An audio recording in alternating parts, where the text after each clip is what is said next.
Pues antes de comenzar a leer el capítulo 14 del libro de los Hechos, quería yo preguntarles algo, si alguna vez se han hecho esta interrogante o esta pregunta en sus mentes, y es si te apasiona algo, si realmente has experimentado el apasionarte por algo.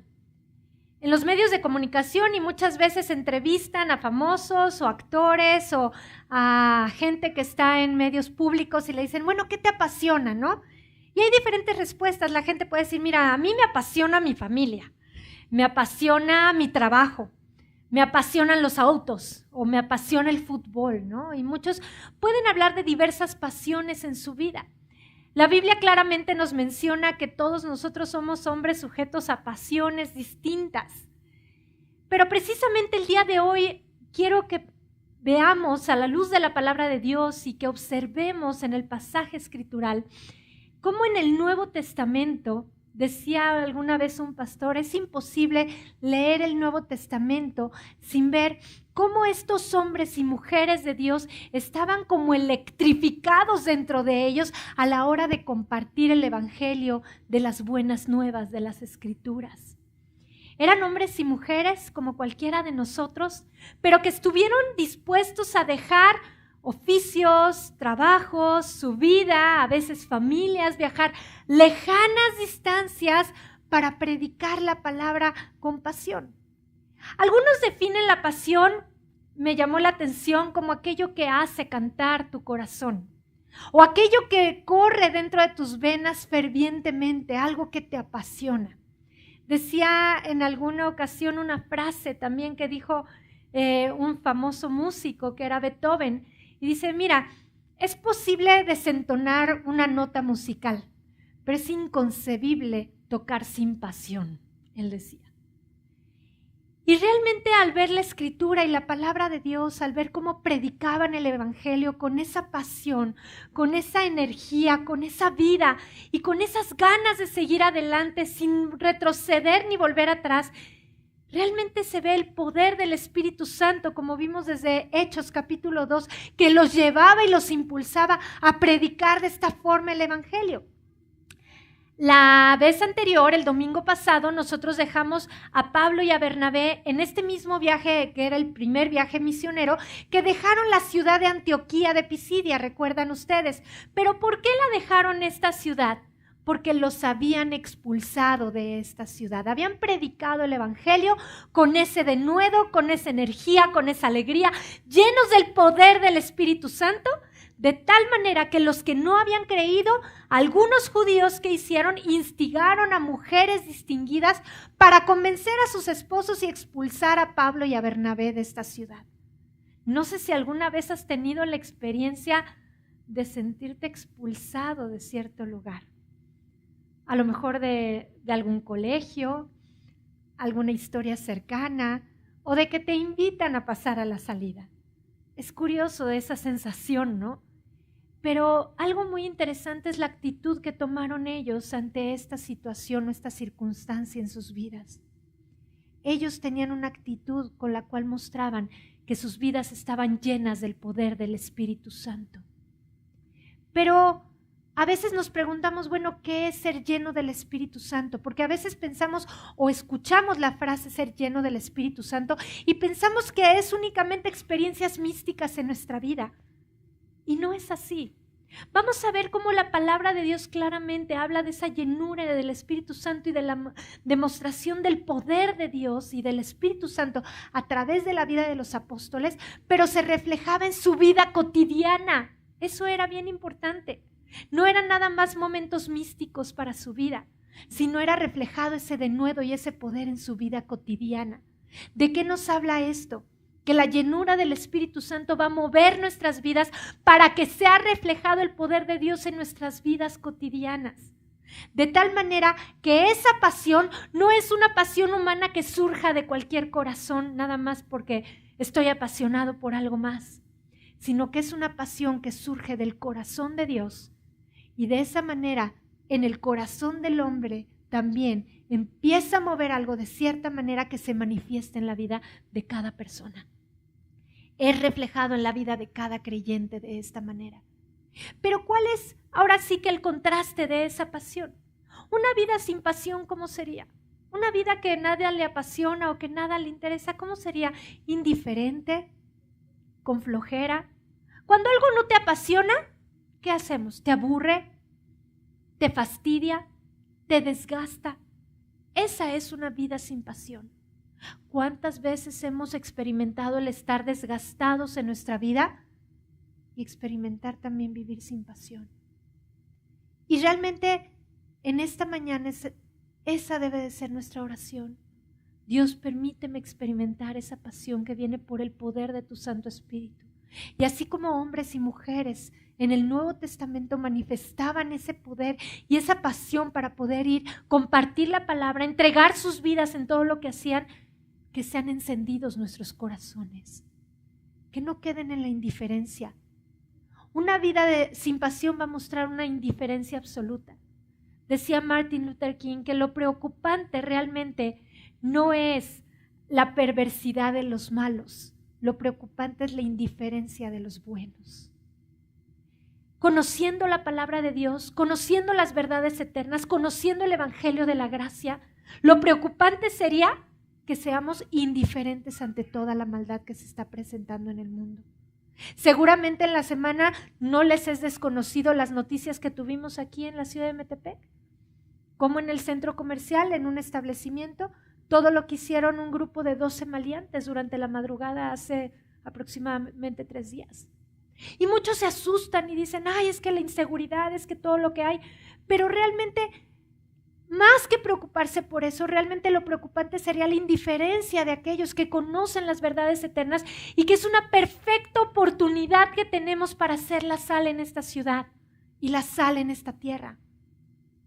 Cada uno de nosotros fuimos llamados por Dios, no es un llamado para hacer cualquier cosa, es un llamado sublime para comunicar con pasión su palabra y el evangelio de la gracia de Dios. De esta manera vamos a continuar con nuestro estudio del libro de los Hechos en el capítulo 14. Pero ¿cómo vamos a iniciar estudiando esto? Vamos a contextualizar. En el capítulo 13, en los últimos versículos, la semana pasada veíamos que Pablo y Bernabé dejaron la ciudad de dejaron la ciudad de Antioquía. Antioquía era una ciudad a la que habían arribado después de embarcar de la isla de Chipre, viajaron a Antioquía de Pisidia y de Antioquía de Pisidia ahora van a viajar a Iconio. A Iconio son 132 kilómetros aproximadamente de Antioquía. ¿Qué distancia puede ser? Dices, bueno, si me voy en auto a una ciudad que esté a 132 kilómetros, 135, a lo mejor 1 hora y media llegamos, ¿no? Pero estamos contextualizando y hablando que en esas épocas no había automóviles. La pregunta es, bueno, ¿cómo se iban los apóstoles? A pie. Se iban caminando. Tardaban horas en llegar a estas ciudades a predicar la palabra y con un entusiasmo y una alegría, pero ¿cómo era realmente que se demostraba la actitud que tenían, llenos del Espíritu Santo? Por la actitud que mostraban que eran llenos de gozo. ¿Por qué? Porque después de haber sido expulsados de la otra ciudad, como los habían tratado y tener que caminar 135 kilómetros para llegar a una nueva ciudad, ellos recorrían por las carreteras romanas. Precisamente estas ciudades estaban a las orillas de las carreteras romanas. Iban caminando. Finalmente ellos se enfrentaban al clima, al sol, al calor, a muchas inclemencias y también a la inseguridad en esas épocas en las carreteras. Llegaban a esta ciudad llenos del poder del Espíritu Santo. Pero ¿qué hubiera pasado si no hubieran sido movidos por la llenura del Espíritu Santo en sus vidas y hubieran llegado ahora a Iconio? ¿Qué hubiera sucedido con una actitud como cualquiera de nosotros, afligido por las circunstancias, expulsados de una ciudad, criticados por muchos otros y tener que caminar 135 kilómetros para llegar al otro lado? En alguna ocasión, un doctor en enseñanza narraba la historia de una anciana de 83 años que había viajado durante 8 horas en camión toda la noche para llegar a una convención de educación de escuela dominical. Y ella viajó y este doctor en enseñanza junto con su equipo se sentaron a la hora del refrigerio a comer sus alimentos e invitaron a la anciana a sentarse con ellos. Y se les hizo curioso por la edad de la anciana y le preguntaron, bueno, ¿de dónde viene usted? Y les decía, mira, yo vengo de una ciudad que está al norte de esta provincia, hice aproximadamente 8 horas en autobús y viajé toda la noche para estar aquí. Decía este doctor, bueno, hace 30 años yo hubiera pensado, bueno, ¿qué motivó, no, a la ancianita a venir después de 8 horas hasta acá? Y le preguntó en ese entonces, bueno, ¿y por qué viaja tanto y viene toda la noche ya de llegar cansada para venir a esta convención? Y la ancianita lo que le contestó es que ella tenía 13 alumnos adolescentes a los que les enseñaba la Biblia en su grupo y que ella quería ser una mejor maestra para enseñarles la palabra de Dios. Finalmente, viendo todo el expediente de esta maestra de 83 años que enseñaba a estos adolescentes, se dieron cuenta que más de 84 jóvenes habían pasado por su salón o el curso que ella daba y 22 de esos alumnos se habían graduado de un seminario teológico. Muchos se preguntaban, ¿una anciana de 83 años? ¿Adolescentes entre 12 y 13 años de edad? Si a veces uno que apenas le duplica la edad a sus hijos un poquito más, dices como que cuesta trabajo ese clic, pues eso hacía esta anciana. Lo increíble de ello es que el autor decía, hace 30 años yo hubiera pensado, bueno, qué buena didáctica tiene o qué buenos métodos de enseñanza, pero reflexionando en realidad dijo, no, eso se llama pasión. Pasión por enseñar, pasión por comunicar. Y eso es algo que nos falta a muchos de nosotros. Una pasión por comunicar la palabra de Dios, por comunicar las verdades eternas. ¿Por qué? Porque a veces no tomamos en cuenta la trascendencia del mensaje glorioso que está en nuestras manos para comunicarlo a los otros. Y no lo hacemos. O si lo hacemos, no lo hacemos de la mejor manera. Lo hacemos sin pasión. Cuando no hay pasión, cualquier cosa puede ser aburrida, cualquier cosa puede ser tediosa.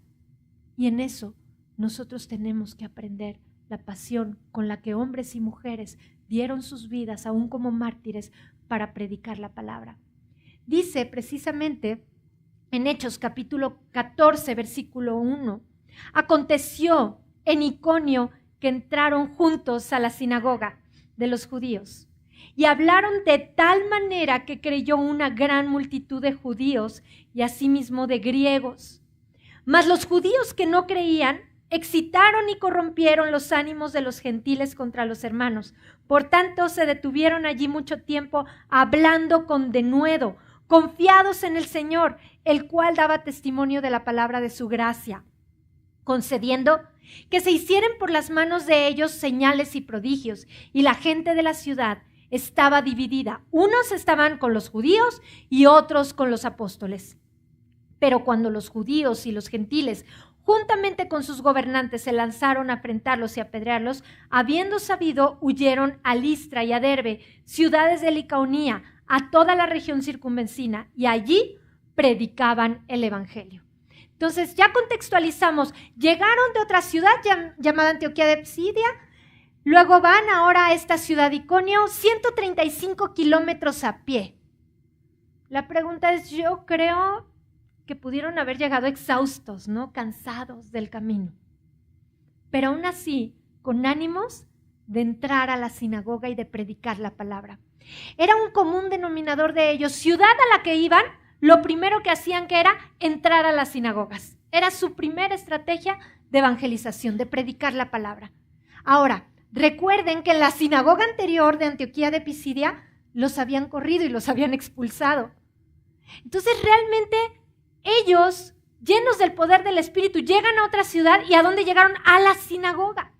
Algo que nos muestra claramente la palabra de Dios en este pasaje es que ellos no hicieron una acepción de personas, de decir, por cuanto ya me trataron mal en la sinagoga, no, en la nueva ciudad ya ni me meto en la sinagoga. Ellos no crearon prejuicios en sus mentes para predicar o no a ciertas personas.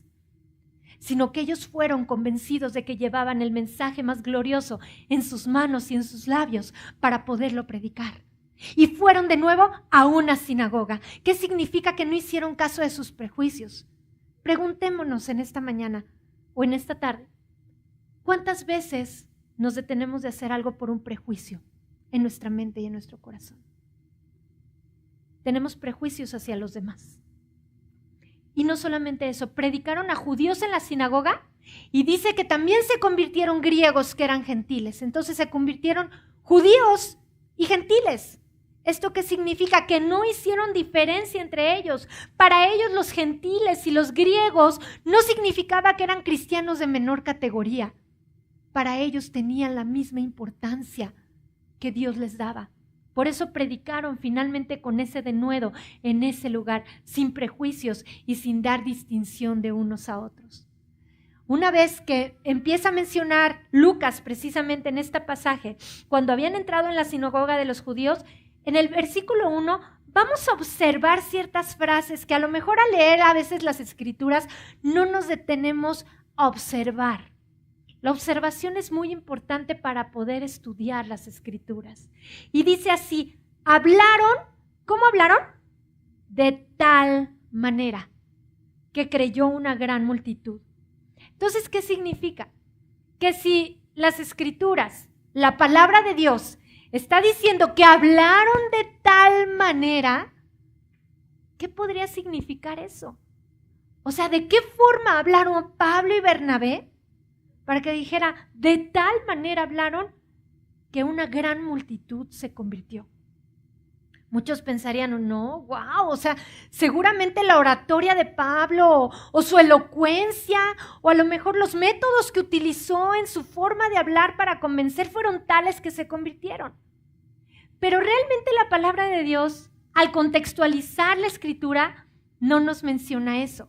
Vamos a ver precisamente cómo llegó Pablo no solamente en estas iglesias que estaban en el área de Galacia, sino cada vez que iba y predicaba a algún lugar, de qué manera llegaba a hablar.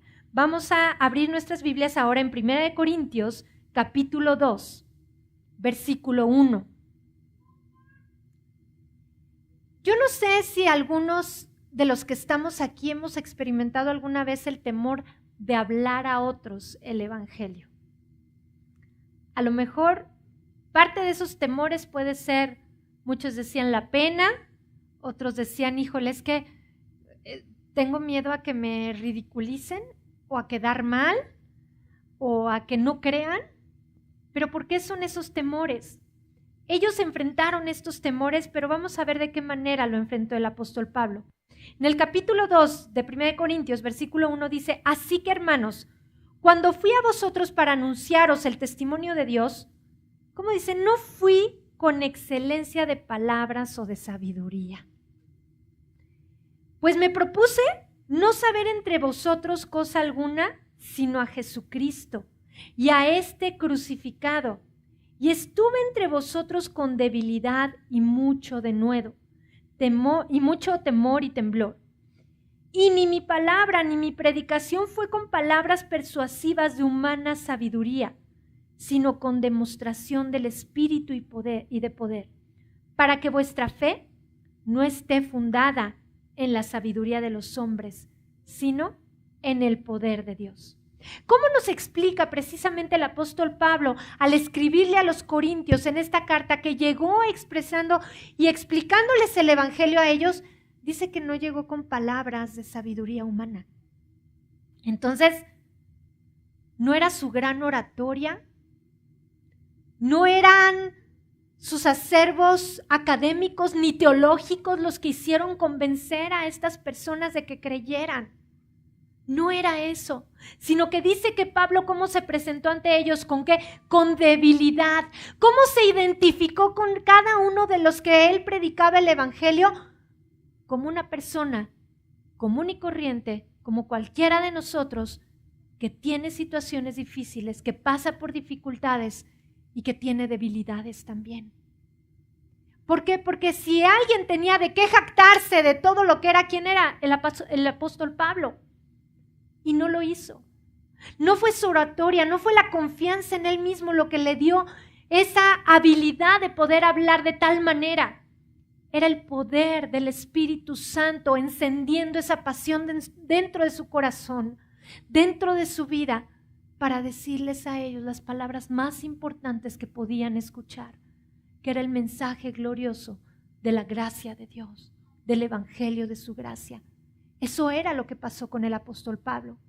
Y aquí claramente continuamos con el capítulo 14 de Hechos. Y cuando ellos explican que una gran multitud creyó, de judíos y asimismo de griegos, hubo una reacción ante esta predicación, dice, más los judíos que no creían, excitaron y corrompieron los ánimos de los gentiles contra los hermanos. ¿Cuál fue la reacción? Muchos se encendieron en enojo de nuevo. Y ya lo venimos viendo desde capítulos atrás de Hechos. Cuando es predicado el evangelio de la gracia, va a haber gente en tu entorno que se enoje contigo, que se ponga en tu contra. Si realmente no ha habido reacciones así, hay que preguntarnos muchas veces si estamos yendo contracorriente de este mundo o a veces siendo firmes en nuestras convicciones. Realmente aquí vemos una reacción que hubo cuando se predicó la palabra de Dios y dice en el 3 que por tanto se detuvieron allí mucho tiempo, hablando con denuedo, confiados en el Señor, el cual daba testimonio de la palabra de su gracia. Cuando dice por tanto aquí la escritura, si nosotros no hubiéramos leído el versículo anterior y dijéramos, por tanto se detuvieron allí mucho tiempo hablando con denuedo y confiados en el Señor, ¿qué se hubieran imaginado sin leer el versículo anterior? Bueno, lo recibieron con una ovación y todos les aplaudieron y les dijeron, bienvenidos a Iconio, aquí son tan bienvenidos. Y ahora sí que de medios de comunicación, rueda de prensa, y pudiéramos haber imaginado eso, pero no. Realmente, a pesar de las críticas, a pesar de la persecución, a pesar del enojo de los judíos, ¿qué dice? Que por tanto, ¿qué dijeron? ¿Están enojados? ¿Ahora? Nos quedamos y más tiempo a predicar la palabra. Y así es como un creyente fortalecido en el poder del Espíritu, a pesar de la aflicción y a pesar de la dificultad, te fortaleces en el Señor, confiado en el Señor y dices, ahora no me detengo y continúo la misión que Dios me ha mandado hacer. Solamente un corazón apasionado puede hacer eso. Un corazón sin pasión, ¿sabes qué hubiera hecho? Ay, no, mejor ahí se ven, ¿no? Y a la primera de cambios se hubieran desanimado, o se hubieran enojado, o hubieran criticado, hubieran dicho, ay, no se vale, mira cómo me trataron, mira cómo me hablan, es que no es posible. ¿Sabes cómo te puedes dar cuenta en tu vida si estás caminando en la llenura del Espíritu o no? En la actitud de tu corazón. Si continuamente nos la vivimos quejándonos, criticando, diciendo, enojados, con amargura, esos son indicios e indicadores de que no es la llenura del Espíritu Santo la que está guiando tu vida, sino es tu propio esfuerzo. Cuando nosotros nos esforzamos a nuestra manera y no descansamos en Dios, salta luego esa actitud en nuestra vida. Pero de esta manera nosotros vemos cómo ellos que hacían, se quedaron mucho tiempo y hablaban ¿cómo? Con denuedo. ¿Qué significa denuedo? La palabra denuedo significa con valentía, con libertad. Así era como hablaban ellos, sin temores. No estaban intimidados por esta situación. Ellos hablaban con denuedo la palabra de Dios, pero de inmediato dice, confiados ¿en quién? En el Señor. Su confianza no estaba descansada en quiénes eran ellos, Pablo y Bernabé. Su confianza estaba descansada en quién eran ellos, en el Señor. En quién es el Señor Jesucristo. En eso descansaba su confianza. Hace rato les decía un ejemplo, pero ustedes están sentados muy cómodamente, escuchando un mensaje en estos momentos. Pero hace 3 días yo asistía con mis hijas a una clase de ejercicio, y uno de los ejercicios que nos hizo la maestra es que recargáramos nuestra espalda a la pared e hiciéramos como que nos sentáramos en una silla y en un ángulo de 90 grados permaneciéramos 1 minuto en esa posición. ¿Saben cuál fue el resultado? Horrible. O sea, fue el minuto más largo que pudimos haber estado en esa posición, cuando menos para mí. ¿Por qué? Después de 40 segundos, si nunca lo han hecho, háganlo en casa, de verdad, y se van a acordar de este ejemplo. Pero te recargas en la pared, haces como que te sientas, dejas así en la posición derechita, como si estuvieras sentado en una silla o derechito, y empiezas a contar. Pero no conteo rápido, con cronómetro. 1, 2, así hasta 1 minuto. Como a los 40 segundos, si nunca lo has hecho, se te empiezan a entumir las piernas, te empiezan a temblar, el pulso cardíaco te empieza a acelerar. ¿Pero por qué es esto? Porque estás ejerciendo una fuerza que normalmente no estás acostumbrado a hacer. Y no solamente eso, estás en una posición donde no estás descansando tu cuerpo, sino lo estás haciendo en un esfuerzo. Este ejemplo se los pongo porque la misma posición que ustedes tienen sentados en una silla la pueden tener descansados sobre algo en una silla o la pueden tener en un esfuerzo propio y les va a costar mucho trabajo. ¿Qué sucede? En nuestra vida como creyentes sucede lo mismo. Estos predicadores que hacían estaban descansados en el Señor, confiados en el Señor. Su descanso, ¿quién era? Era Él, en quien se sostenían, en quien confiaban. Pero, ¿qué sucede cuando un creyente, lejos de confiar en el Señor, confía en sus propios esfuerzos para tener cierta posición? Llega un momento donde nos desgastamos, donde el cuerpo completamente se te entume y donde te desanimas. Realmente eso sucede en nosotros como creyentes. Pero algo bien interesante que nosotros vemos es que el apóstol Pablo les empieza a decir esto. Y en Gálatas, precisamente, él les narraba que la gracia de Dios era ese evangelio. Pero no solamente en Gálatas, en Filipenses. Vamos a leer primero Filipenses, capítulo 3.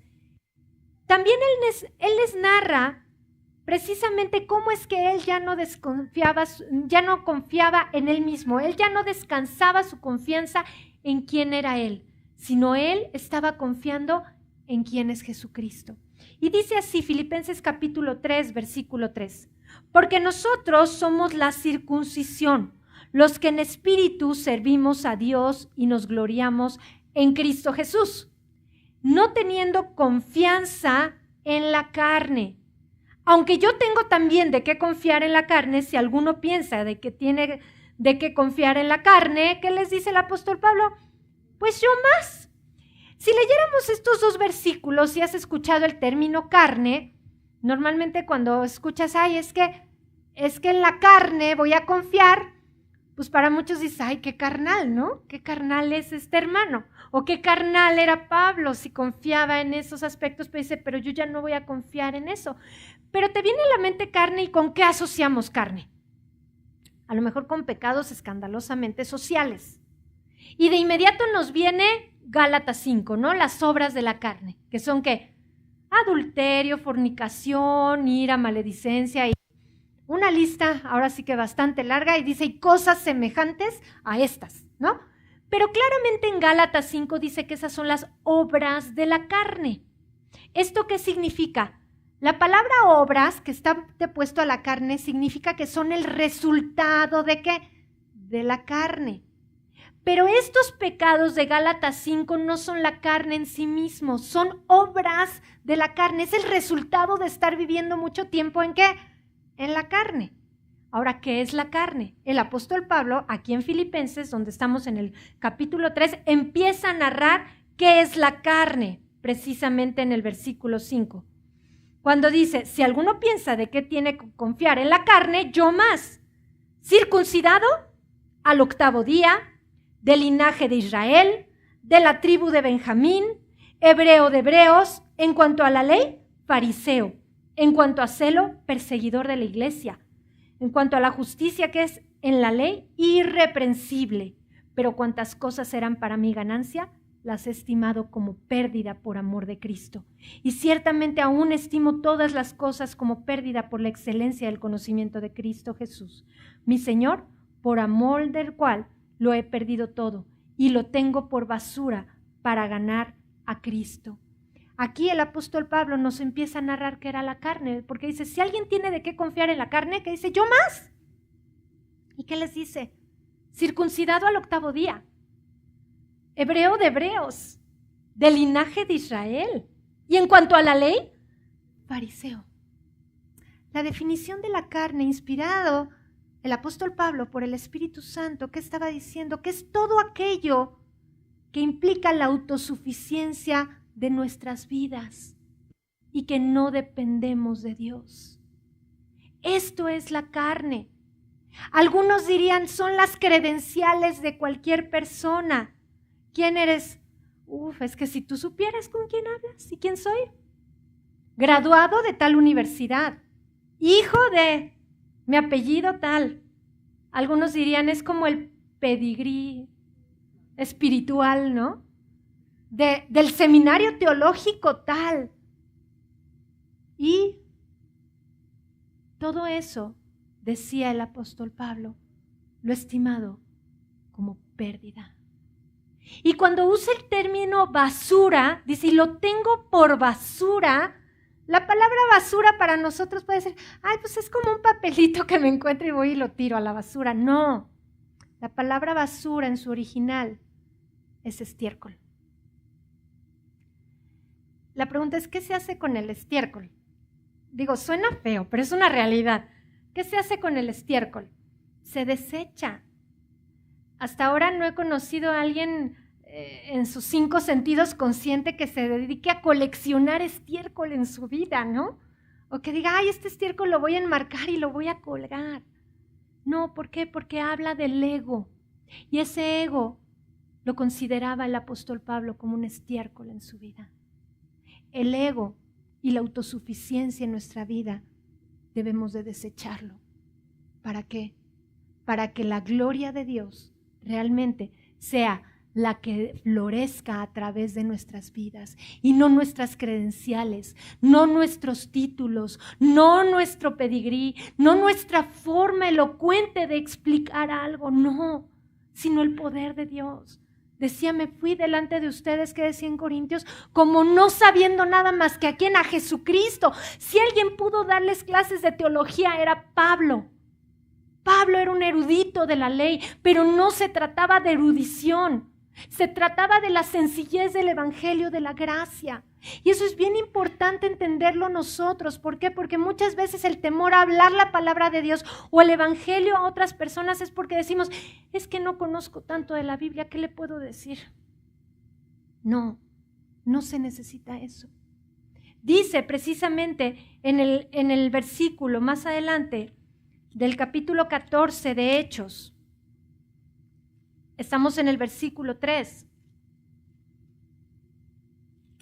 Y Lucas sigue narrando precisamente cuando ellos estaban hablando y predicaban el evangelio, que el poder de Dios de tal manera se manifestó que daba testimonio a la palabra de su gracia, concediendo que se hicieran por las manos de ellos señales y prodigios. Ellos entendían que su confianza no estaba en su elocuencia ni en quienes eran, sino en el poder de Dios y en la palabra de su gracia. Y cuando dice aquí el término confiados en el Señor, el término en el Señor, más de 172 veces se utiliza en el Nuevo Testamento. En Cristo, en el Señor, en Él. ¿Eso qué significa? Que entendían que ya no era por ellos, su identidad ya no estaba basada en lo que ellos creían que tenía valía, sino ¿en quién? En Jesucristo, en Él mismo. Y se daba qué testimonio de la palabra de su gracia. Pero ¿cuál era la palabra de su gracia? ¿Quién es la gracia misma? Jesucristo mismo es la gracia. Vamos a ver esto en Gálatas capítulo 2, versículo 16. Dice, sabiendo que el hombre no es justificado por las obras de la ley, sino por la fe de Jesucristo, nosotros también hemos creído en Jesucristo para ser justificados por la fe de Cristo y no por las obras de la ley. Por cuanto por las obras de la ley nadie será justificado. El apóstol Pablo le escribe esta carta a los Gálatas. ¿Quiénes eran los Gálatas? Eran las iglesias de Galacia, donde precisamente parte de las iglesias o las regiones de Galacia la conformaban esta ciudad de Iconio de la que estamos hablando en Hechos 14. Iconio, Listra, Derbe, todas estas ciudades que visitaron se le llamaba Galacia a esta área. Y a ellos les escribía el apóstol Pablo cuando les envía la carta y les dice, ¿saben qué? La gracia, ¿quién es? Jesucristo. Y van a ser salvos no por sus obras, no por las obras de la ley que traten de cumplir, sino ¿por qué? Por creer en la gracia de Dios.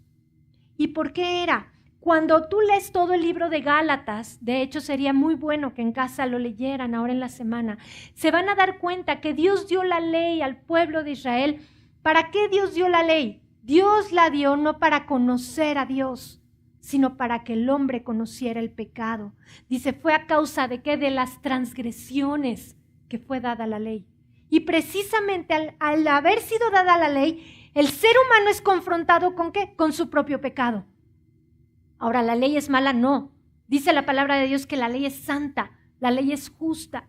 Pero ¿qué hace la ley? La ley nos confronta en que nosotros no podemos por nuestros propios medios salvarnos ni justificarnos. La ley ¿qué hace? Nos lleva con urgencia a la necesidad de salvación que es ¿en quién? En Cristo Jesús, que es la gracia de Dios. La gracia que es ese favor que ninguno de nosotros merecíamos. Esa salvación que Dios nos otorga al no haberlo merecido. Y de esta manera nosotros entendemos cómo lo explicaba. Pero la pregunta es, bueno, con sencillez, sin tanta elocuencia, sin oratoria, ¿a cuántas personas has tenido el honor y el privilegio de compartirles el Evangelio? El día que todos nosotros lleguemos al cielo, qué glorioso y qué increíble y qué privilegio va a ser ver a gente que tuvimos la oportunidad de compartirles el Evangelio de la gracia de Dios. Qué increíble va a ser eso. Pero, ¿qué sucede con nosotros? Tenemos que despertar. Tiene que despertar esa pasión en nuestras vidas y entender que este mensaje no es cualquier otro mensaje que se platique y ya. Se trata de la eternidad. A través de tus labios y a través de tu vida, comunicado hacia otras personas. El mensaje de salvación para la gloria de Dios. Simplemente, ¿cómo se puede explicar en breves segundos el mensaje de salvación? Vamos a 1 Corintios capítulo 15. Probablemente digas, híjole, es que yo no lo he sabido explicar o trato de explicar y a veces no lo entiendo o no sé cómo decírselos. O puedes ir tú y tú se los predicas. Vamos a ver brevemente en 1 Corintios capítulo 15 cómo es explicado brevemente el mensaje de salvación. Dice así en el versículo 2, por el cual asimismo, si retenéis la palabra que os he predicado, sois salvos, y no creísteis en vano. Versículo 3, porque primeramente os he enseñado lo que asimismo recibí. Número 1, ¿qué es? Que Cristo murió por nuestros pecados conforme a las Escrituras. Número 2, y que fue sepultado y que resucitó al tercer día conforme a las Escrituras, y que apareció a Cefas y después a los 12. Y después dice que apareció a muchos hermanos. En estos dos versículos, 3 y 4 de 1 Corintios 15, se resume la esencia del mensaje del Evangelio. Simplemente, no son cuestiones místicas, no es mucha oratoria ni muchos métodos, no. Es simplemente la sencillez del Evangelio en hechos reales. ¿Qué es? Cristo vino al mundo. Murió conforme a las Escrituras y fue ¿qué? Sepultado. Y no acaba ahí el Evangelio, que dice que al tercer día resucitó conforme a las Escrituras y fue visto por muchos testigos. Esa es la sencillez y la realidad del Evangelio. Todos nosotros estábamos extraviados, muertos en nuestros delitos y pecados. Y si no creemos en el mensaje de salvación por medio de Jesucristo, el cual envió a nosotros, finalmente ninguna de nuestras obras van a alcanzar para darnos la salvación. Eso es lo que ellos predicaban, con esa sencillez, absolutamente, ahora sí que dejando a un lado su oratoria, teología, todo absolutamente con una sencillez lo hacían. Ahora, no quiero que malentendamos esto, no significa que no estudiemos las Escrituras ni nos preparemos, por supuesto que no es eso, pero no significa que te vas a gloriar de tu conocimiento para hacerle ver a los demás cuánto sabes de las Escrituras, sino que nos presentemos con la actitud con la que Pablo se presentaba, con sencillez, con un carácter donde mostraba sus debilidades también y simplemente quería que supieran el mensaje de salvación. ¿A qué nos lleva finalmente este mensaje que ellos hicieron en Hechos 14 de nuevo? Dice que la gente de la ciudad estaba dividida. Unos estaban con los judíos, otros con los apóstoles. Pero cuando los judíos y los gentiles juntamente con sus gobernantes se lanzaron a afrentarlos y apedrearlos, habiéndolo sabido, huyeron a Listra y a Derbe, ciudades de Licaonía y a toda la región circunvecina, y allí predicaban el evangelio. Ojo, Pablo y Bernabé predicaron. Y dice que hubo una reacción en la ciudad completa. La ciudad se conmocionó. ¿Y qué sucedió? Se dividió la ciudad. Muchos dicen, ay, es que no hubo armonía después de esto. No, claro que no. ¿Por qué? Porque Jesús dijo, no vine más que a traer ¿qué? Espada. ¿Y por qué era esto? Porque hay de dos. O la palabra de Dios te aleja del pecado, o el pecado te va a alejar de la palabra de Dios. Hay esos dos extremos únicamente. O la palabra de Dios te aleja del pecado, o el pecado te va a alejar de la palabra de Dios. Y es por eso que estaba la ciudad dividida. ¿Por qué? Porque el pecado de muchos les impedía creer y conocer a Jesucristo como tal, y los alejaba de la palabra de Dios. Y para muchos fue tal el mensaje que penetró en sus almas y en sus corazones que al ser confrontados con el pecado, la misma palabra de Dios los alejó del modo de vida que estaban llevando. Por eso se dividió la ciudad. Y finalmente, ¿qué sucedió? Que los que no habían creído, dice que conspiraron para apedrearlos otra vez. Se repite la historia. ¿Pero qué hicieron Pablo y Bernabé? Dice que huyeron a Listra y a Derbe. Muchos estudiosos coinciden en que no es una huida como que hayan salido como ratones volando y huyendo. No. Ellos sabían realmente el mensaje que estaban llevando, que era tan poderoso y tan glorioso y tan importante, que no podían detenerse en esa ciudad a seguir discutiendo con cosas que finalmente los iban a detener de seguir su mensaje y predicando la palabra de Dios. No podían quedarse autolamentándose. Ay, es que ¿por qué no quisieron? Y es que mira cómo nos trataron. No, ellos sabían lo glorioso que estaban haciendo al predicar la palabra y no se detuvieron. No se detuvieron, siguieron adelante. ¿Qué sucede?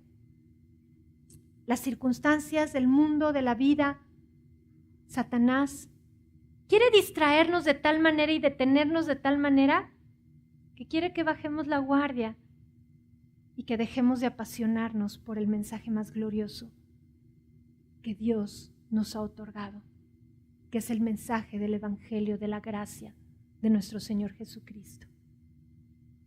Y quiere el enemigo que si alguien te trató mal, te detengas a ver por qué te trató mal, en lugar de poner tu mirada en Jesús, puestos los ojos en Jesús. Eso es lo que hacían ellos y esa pasión los movía a seguir adelante, a continuar. Y eso finalmente nos recuerda, por último, las palabras que precisamente nuestro Señor Jesucristo en el Evangelio de Mateo, capítulo 10, versículo 16 al 20 nos recuerda. Jesús se lo decía a sus discípulos y aún no había sucedido esto que pasaba con Pablo y Bernabé, pero dice, he aquí yo los envío como a ovejas en medio de lobos.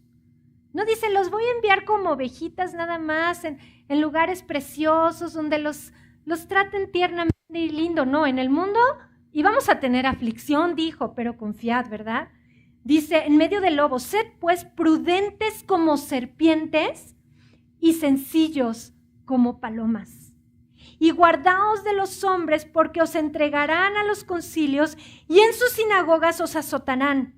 y aún ante gobernantes y reyes seréis llevados por causa de mí para testimonio a ellos y a los gentiles. Mas cuando os entreguen, no os preocupéis por cómo o qué hablaréis, porque en aquella hora os será dado lo que habéis de hablar. Porque no sois vosotros los que habláis, sino que el Espíritu de vuestro Padre, el que habla en nosotros. Ellos estaban convencidos de esto, que no eran ellos los que hablaban, sino que era el Espíritu de Dios mismo hablando a través de ellos. ¿Y sabes qué hicieron ellos? Ellos sí tenían emociones, por supuesto que no eran robots ni eran piedras, claro que sentían, claro que se dolían, claro que se cansaban.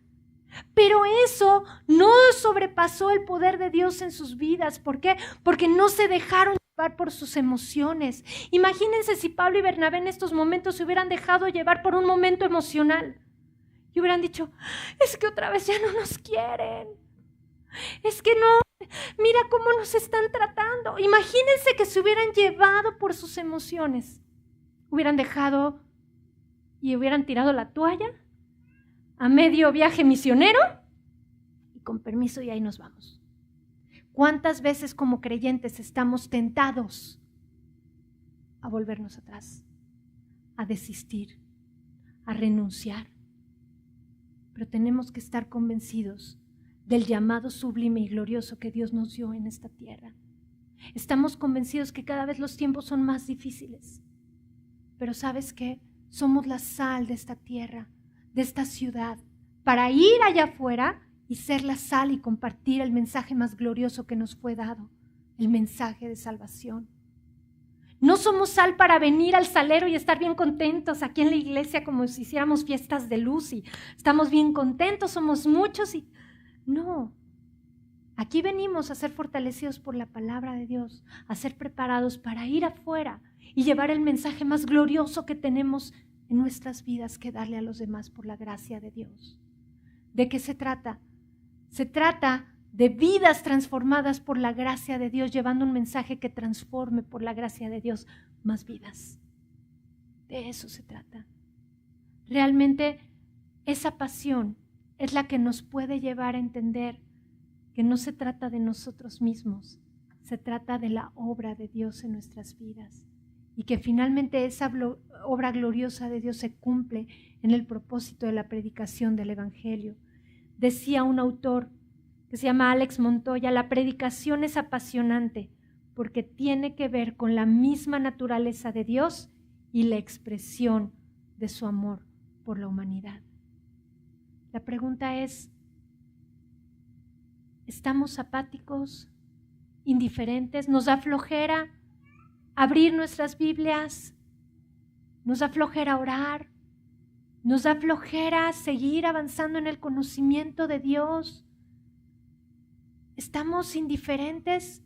Necesitamos que Dios encienda esa pasión en nuestros corazones y seguir adelante. Como les decía en un principio, yo no sé si han tenido la experiencia de ser perseguidos alguna vez. A lo mejor aquí dices, bueno, aquí no se da tanto, ¿no? Pero les decía hace rato, bueno, cuando menos, ¿te ha perseguido un perro alguna vez en tu vida? ¿Y qué hace? Uno corre, ¿no? Es una de las sensaciones más, cercanas que pudiéramos tener de una persecución, pero pues ahora sí que no se siente bonito. Hace 3 días les platicaba que yo iba en bicicleta con mi hijo, íbamos por un ingrediente a la tiendita del pueblo por nuestra casa, y en bicicleta de repente vemos a 3 perros peleándose y me dice mi hijo, mamá, es que se están peleando. Le digo, tú síguele, o sea, no te preocupes, o sea, no te atemorices ni muestres miedo, tú síguele como si nada, no aumentes la velocidad, síguele. Y de repente que se viene un perro a ladrarle en la bicicleta, ¿no? Y mamá, ¿qué hago? Tú pedalea, síguele. O sea, no le hagas caso, sigue adelante, no le hagas caso.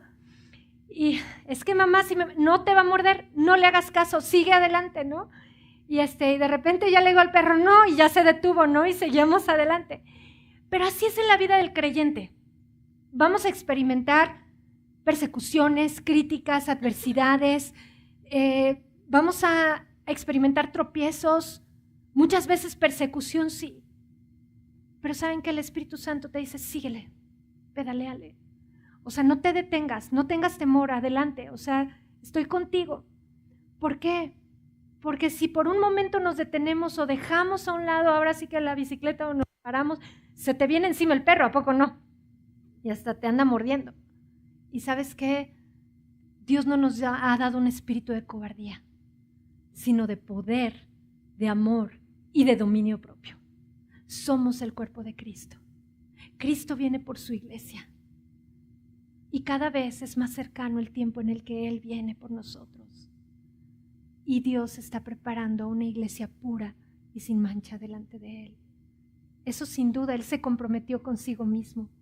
Pero estamos por una misión aquí todavía en la tierra. ¿Y cuál es? Predicar las buenas nuevas de su palabra.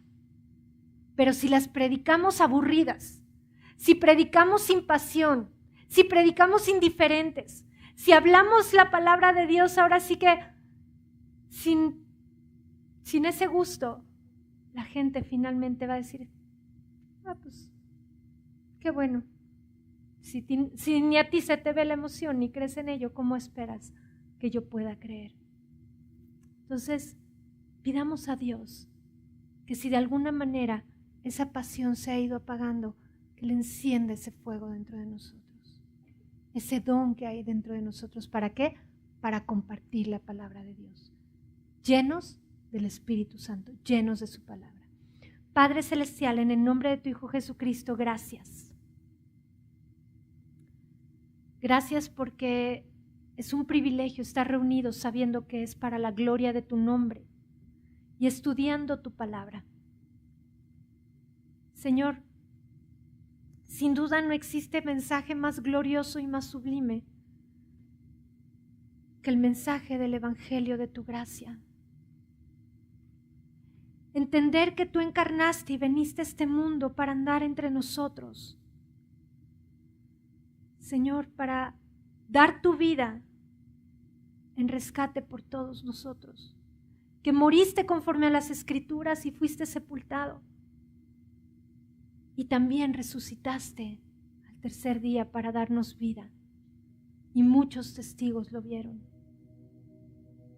No se trata de oratoria, ni de elocuencia, ni de métodos.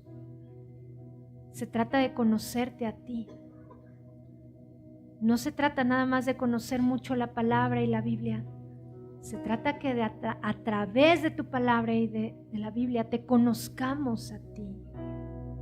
Y que con esa sencillez en nuestro corazón, pero con mucha pasión, no nos detengamos. Señor, sin duda, las circunstancias son adversas.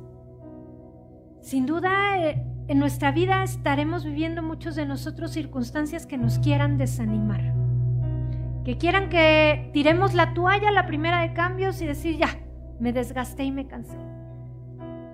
Pero no se trata de nosotros, Señor. Se trata de quién eres tú en nosotros. Y de que en esta tarde, con todo mi corazón, yo te ruego, y unidos en oración te rogamos, que sea el poder de tu Santo Espíritu el que encienda esa llama en nuestros corazones, que avives ese fuego dentro de nosotros, como en tu palabra le dice Pablo a Timoteo. Señor, que no se apague esa llama en nuestro corazón de comunicar con pasión tu palabra y las buenas nuevas de salvación. En Cristo Jesús. Amén.